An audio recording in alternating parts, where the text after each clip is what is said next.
Good morning students. हमने last video में class 8 का एसएस यानी कि सोशल साइंस पढ़ा था। उसमें lesson number 1 arrival to the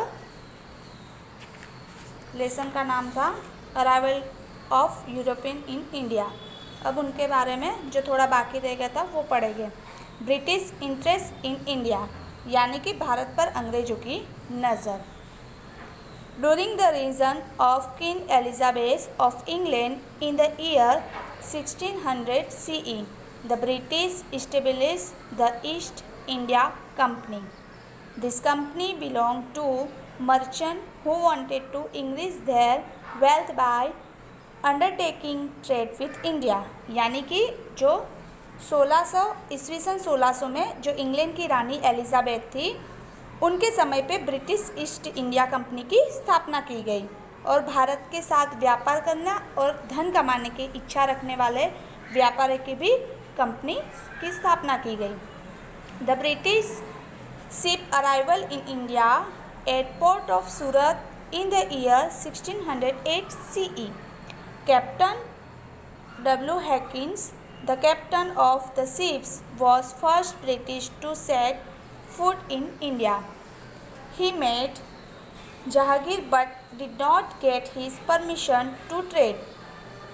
Thereafter, Sir Thomas Roy arrived in India, who acquired the permission to establish a trading center in Surat. Later, Delhi went in the hands of Shah Jahan. Shah Jahan gave permission to the British to carry out trade in Bengal. यानी कि 1608 में पहले जो अंग्रेजी जहाजी का बेड़ा जो भारत के सूरत बंदर पर पहुंचा और भारत की धरती पर पैर रखने वाले पहले अंग्रेज हॉकिंस थे और जो हॉकिंस थे वो यहाँ के कप्तान थे और उन्होंने जहांगीर से मिलके अपनी अनुमति प्राप्त कर ली। उसके बाद थॉमस थे उन्होंने सूरत के व्यापार करने की अनुमति प्राप्त कर ली। उसके बाद दिल्ली की गद्दी पर उस समय पे शाहजहाँ बैठे थे और शाहजहाँ ने अंग्रेज़ों को बंगाल में व्यापार करने की अनुमति दे दी। अब हम पढ़ेंगे द फ्रेंच यानी कि फ्रांसिस के बारे में। The French established the French East India Company in the year of 1664 CE. They establish factories in Surat, Machilipatnam and Pondicherry यानी कि पौंडीचेरी उसको पौंडीचेरी कहते हैं। The head of the French company was Joseph Francois Dupleix who had the desire to expand the European rule in India. Thus the French and the British stood in competition against each other to become the strongest European company. There were innumerable and disputed and battles and finally the British Empire as the winner. However, the French retained their control over the training centers of Pondicherry, Mahe and Chandernagore यानी कि जो Francis थे उन्होंने French India company की स्थापना की। तो 1664 में फ्रेंच इंडिया कंपनी की स्थापना फ्रांसिस लोगों ने की और जो फ्रांसिस थे उन्होंने सूरत, मछलीपट्टनम और पौंडीचेरी की कोठिया की स्थापना की और उसके बाद जो उनका फ्रेंच कंपनी का बड़ा अधिकार डुप्ले था और यूरोपियन शासन के विस्तार करने की इच्छा उनको हो जाती है और जो दो शक्तिशाली कंपनियां एक दूसरे की स्पर्धा किया करती थी और उनके बीच लड़ाइयाँ भी काफ़ी सारी हुई और उसमें अंग्रेज सफल हुए, परंतु फ्रांसिस के पास अंत में पौंडीचेरी, माही और चंद्रनगर आदि केंद्र बचे हुए थे। अब हम लोग जानेंगे ब्रिटिश ट्रेड इन बंगाल यानी कि बंगाल में अंग्रेज़ों का व्यापार। अब अंग्रेज़ों का व्यापार बंगाल में किस तरह होता है उसके बारे में हम लोग देखेंगे। यहाँ पे दिया हुआ है ships of the British and their forts. यहाँ पे उनके किले और उनकी जो शिप्स थे उसका चित्र दिया गया है। The British first started their trade on the banks of the river Hooghly and established forts in the year 1651 CE.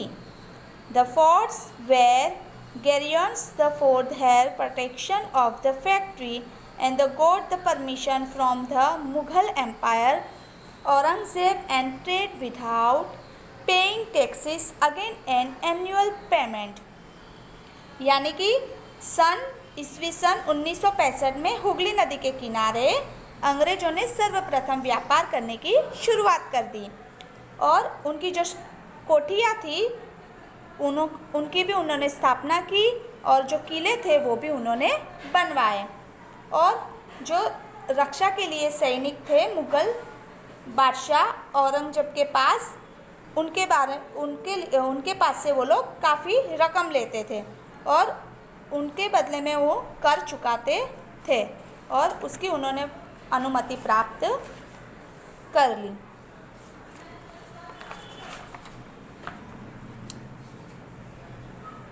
यहाँ पे नक्शा दिया गया है। अब है the expansion of British rule between 1757 CE and 1857 CE। यहाँ पे अलग अलग समय पर ब्रिटिश और सांस्थानिकीय शासन। By this time the East India Company was in a race to earn more and more money. As per the order passed in Bengal, only the company availed the benefits of tax-free trading. However, many officers who were engaged in private trade did not pay the taxes as well. As a result, the income generated from the tax collection in Bengal reduced, which the turn was opposed by the Nawab of Bengal, Murshid Quli Khan. This dispute kept running ever during the time Ali Vardi Khan. After Ali Vardi Khan, his son Siraj ud Dowla took charge. He got involved into major battle with the British.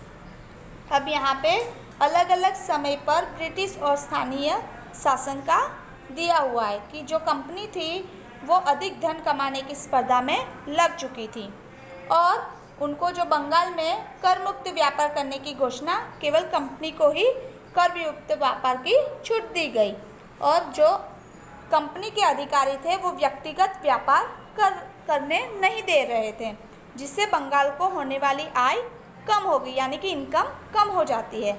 और जिसका बंगाल में नवाब मुर्शिद अली खान थे उन्होंने विरोध किया। यह विवाद दिन प्रतिदिन बढ़ता गया और उसके बाद परिणाम स्वरूप जो 1757 में प्लासी का युद्ध किया गया।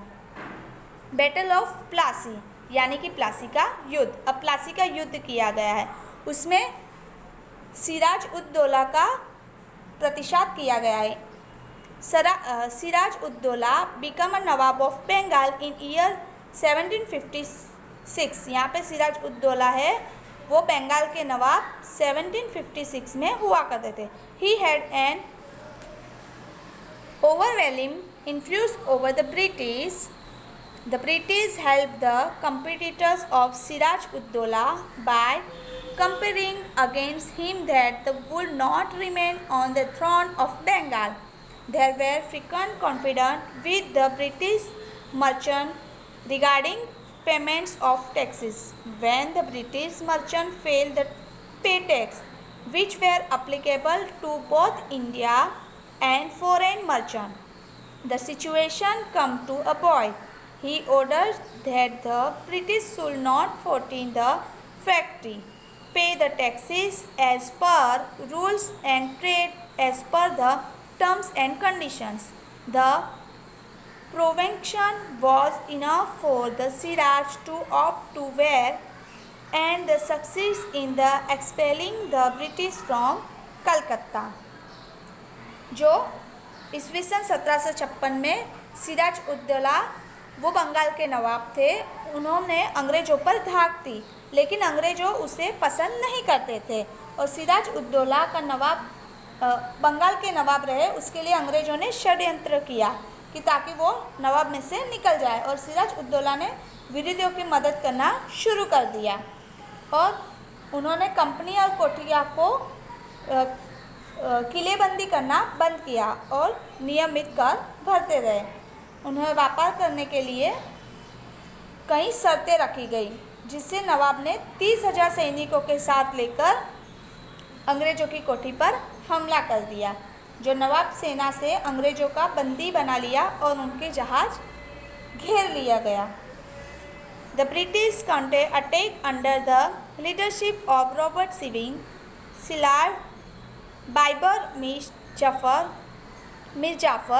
the commander-in-chief of Siraj-ud-Dowlah, with the permission to confer the throne of Bengal to him, convince him to join their sides.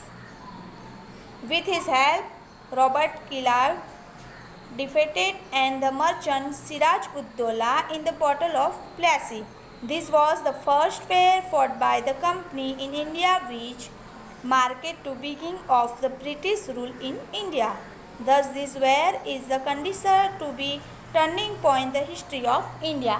अब क्या हुआ, जो अंग्रेजी सेना थी रॉबर्ट क्लाइव के नेतृत्व के जमाली हमला किया गया और रॉबर्ट क्लाइव ने सिराज-उद-दौला के सेनापति मीर जाफर को नवाब बनाने की लालच देकर उनसे मदद मांग ली और उनको मना लिया।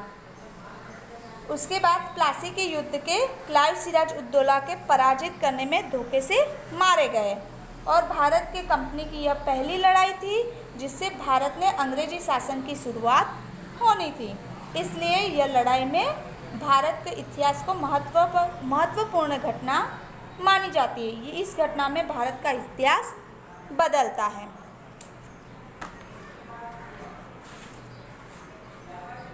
अब है बैटल ऑफ बक्सर। अब हम लोग देखेंगे बक्सर की लड़ाई। अब यहाँ पे बक्सर की लड़ाई किस तरह होती है, किस सन में होती है, इसमें दिया गया है। एज पर में the East India Company appointed the Mir Jafar as the nawab of Bengal, Robert Clive as the grand page of England. With the passage of time, Mir Jafar became hostile towards British. The company dedicated replaced him with his son-in-law Mir Qasim. Mir Qasim was the efficient, disciplined, and the clever ruler. The problem arose between Nawab and the company on account of non-payment of taxes, which ultimately brought both of the faces of face with each other. In 1763, Mir Qasim was defeated by the company but escaped. He recognized his army along with the forces of Nawab of Oud, Siraj-ud-Dowlah, a Mughal Empire Shah Alam II. अब प्लासी के युद्ध के बाद मीर जाफर जो बंगाल के नवाब बना करके company की अपनी इच्छा पूर्ण की गई। उसके बाद यह कंपनी इस कंपनी में ऐसी व्यक्ति की ज़रूरत थी जो उसके इशारे पे काम करे, परंतु कई बातों में मीर जाफर ने कंपनियों का विरोध कर दिया है, जिससे कंपनी को नवाब पद से हटाकर मीर कासिम को नवाब बनाया जाता है। और नवाब बनने के बाद जो मीर कासिम थे कंपनी को परेशान करने लगते हैं और ऐसा ही मालूम होने पर 1763 में बक्सर की लड़ाई करने की शुरुआत कर देते हैं। Their complete force meet of company forces Buxar 1764. The British East India Company won the war and all of Sudan, Bengal, Awadh यानी कि लखनऊ में जिक्र किया गया है and the Mughal Empire was under their control. Robert Civils was sent to India to take control of situation. That how the East India Company, a trading company, empire as the political power in the substance of the India. और 1764 में बक्सर की लड़ाई शुरू की गई और उसमें मीर जाफर पराजित करके मीर जाफर को दूसरी बार बंगाल का नवाब बना दिया गया और ईस्वी सन 1765 में मीर जाफर की मृत्यु हो जाती है। उसके बाद जो क्लाइव थे स्वयं बंगाल का नवाब बन जाते हैं। इस तरह बंगाल में शुरू हुआ अंग्रेजी शासन पूरे भारत को किस तरह गुलामी की जंजीर से जकड़ लिया और ईस्ट इंडिया कंपनी एक व्यापारी कंपनी से आगे बढ़कर पूरे उपमहाद्वीप की शक्तिशाली सत्ता जो है बन गई। इस विषय में बहुत कुछ बातें हम अब आगे के प्रकरण में सीखेंगे। Thank you so much.